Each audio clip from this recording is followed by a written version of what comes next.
On a tous connu la perte, d'une manière ou d'une autre. C'est universel. Mais ce qui se passe vraiment à l'intérieur, dans notre tête, ça, c'est souvent une boîte noire. Eh bien, la psychanalyse, justement, nous donne des clés fascinantes pour ouvrir cette boîte. Elle nous montre que le deuil, ce n'est pas juste une blessure à panser. Non, c'est bien plus. C'est une véritable reconstruction de soi. Allez, on va explorer ensemble les secrets de ce processus. Voilà, c'est la grande question. Que se passe-t-il vraiment dans notre esprit après une perte? Parce que derrière la tristesse, celle qu'on voit de l'extérieur, il y a toute une mécanique psychique qui s'active. C'est complexe, c'est fascinant, et c'est un vrai travail.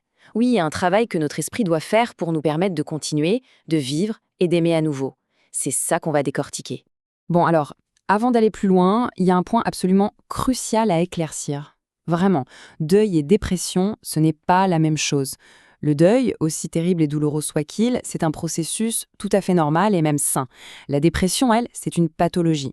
Et faire la distinction entre les deux, c'est la base pour comprendre tout le reste. Regardons ça d'un peu plus près. Dans le deuil, la cause est claire. C'est une réaction à une perte réelle.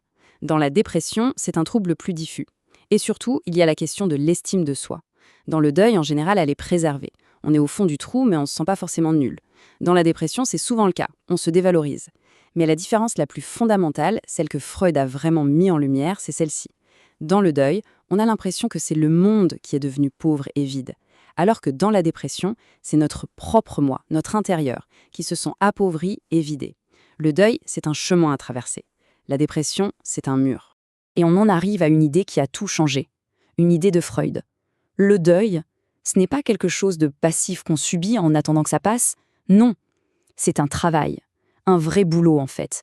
Un processus actif qui demande de l'énergie, un effort que notre psychisme doit fournir pour se libérer et se reconstruire. Alors, ce travail, en quoi ça consiste? Le cœur du concept chez Freud, c'est cette notion d'énergie psychique qu'il appelle la libido. Imaginez que toute notre énergie affective, tout notre amour est investi dans des liens, comme des milliers de fils invisibles qui nous attachent aux gens et aux choses qu'on aime. Quand on perd quelqu'un, ces fils ne se coupent pas d'un coup. Ils restent là, accrochés, dans le vide. Et c'est ça qui fait si mal. Le travail de deuil, c'est de reprendre chacun de ces fils, un par un, et de les détacher patiemment. Et ce travail, il a des étapes assez claires. La première, c'est la confrontation avec la réalité. L'acceptation, souvent brutale, que c'est fini, que la personne n'est plus là. Ensuite vient la phase la plus longue, la plus difficile. Il faut détacher cette fameuse énergie de chaque souvenir, de chaque espoir lié à la personne disparue. C'est un processus minutieux et douloureux. Freud disait que c'était comme signer un deuxième acte de décès, un acte psychique pour chaque petit bout de la relation. Et c'est seulement une fois que ce travail est fait, une fois que cette énergie est enfin libérée, qu'on peut la réinvestir ailleurs, dans de nouveaux liens, de nouveaux projets, bref, dans la vie. D'accord, mais alors si le but c'est de tout détacher, est-ce que ça veut dire qu'il faut oublier, effacer la personne? La réponse est un grand non. Au contraire, la psychanalyse nous révèle un mécanisme psychique assez incroyable qui nous permet de garder la personne avec nous, mais différemment, à l'intérieur. Ce mécanisme s'appelle l'introjection et c'est la clé de voûte de la reconstruction. L'introjection, c'est quoi? En fait, c'est l'idée géniale qu'a notre esprit pour ne pas tout perdre. C'est le processus par lequel on fait entrer la personne perdue à l'intérieur de soi. On intègre ses qualités, ses manies, sa façon de voir les choses, parfois même sa voix. L'autre n'est plus à l'extérieur, mais il est conservé, bien vivant, comme une partie de nous-mêmes. Cette phrase de Freud, elle est d'une puissance folle. L'objet perdu est érigé dans le moi. Vous entendez?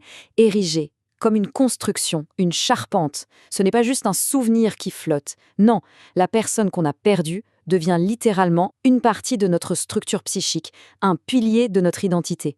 On se construit littéralement avec nos morts. Et cette idée, elle a été développée. Une autre grande psychanalyste, Melanie Klein, a montré que ce mécanisme, en fait, on l'apprend dès le berceau. Enfant, on construit notre monde intérieur en avalant, en introjectant les bonnes choses, comme l'amour de nos parents. Et chaque deuil qu'on vit plus tard, à l'âge adulte, vient réactiver ce vieux processus et tester la solidité de ce monde intérieur. Du coup, traverser un deuil et le réussir, ce n'est pas juste réparer quelque chose, c'est carrément renforcer les fondations de qui on est. Bon, accrochez-vous bien parce que maintenant, on va faire un virage à 180 degrés. On quitte Freud pour aller voir Jacques Lacan. Et avec lui, la question change du tout au tout. On ne se demande plus seulement comment on se remet d'une perte. Non. Lacan nous pose une question beaucoup plus radicale. Et si la perte n'était pas un accident, mais la condition même de notre désir? Ça donne le vertige, hein. Repensez-y. Et si le manque n'était pas un trou à boucher à tout prix, mais au contraire, l'espace vide nécessaire pour que le désir puisse exister et se mettre en mouvement? C'est complètement contre-intuitif, et pourtant, c'est au cœur de la pensée de Lacan. Pour Lacan, en fait, tout part de là. Le manque est premier. Qu'est-ce que ça veut dire? Ça veut dire qu'on ne naît pas entier ou complet. Il y a un manque fondamental en nous dès le départ. Et c'est justement ce manque qui nous pousse en avant, qui nous pousse à chercher, à désirer, à aller vers l'autre. Le désir ne peut naître que du manque. Alors, si on suit cette logique, le but du deuil change complètement. Il ne s'agit plus de remplacer l'objet perdu, de combler le vide. Non, le but, c'est de faire en sorte que la place reste vide, de la préserver comme une place symbolique. Parce que si le fantôme du disparu vient occuper tout l'espace, il n'y a plus de place pour le désir. Le deuil réussi chez Lacan, c'est celui qui ouvre cette place vide, ce manque, qui va nous permettre justement de désirer à nouveau. L'exemple que Lacan adorait pour illustrer ça, c'est Hamlet. C'est le cas d'école du deuil raté. Sa mère se remarie à toute vitesse, elle refuse le manque, elle comble le vide immédiatement. Le résultat, le mort, le père d'Hamlet, n'a plus sa place symbolique chez les morts. Alors il revient, sous forme de fantôme, pour hanter et vivant.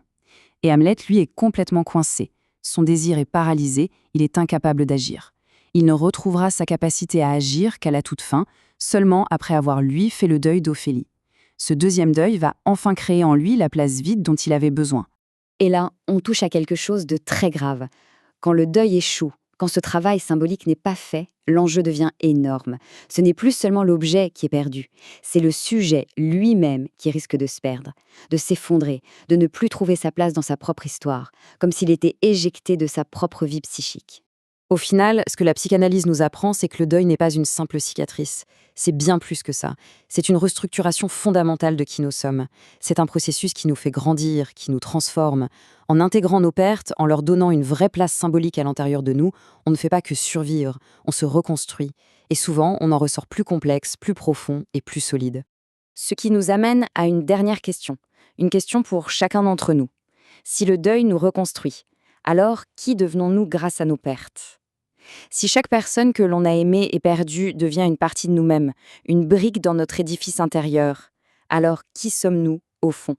Sinon la somme magnifique et infiniment complexe de tous nos amours et de tous nos deuils.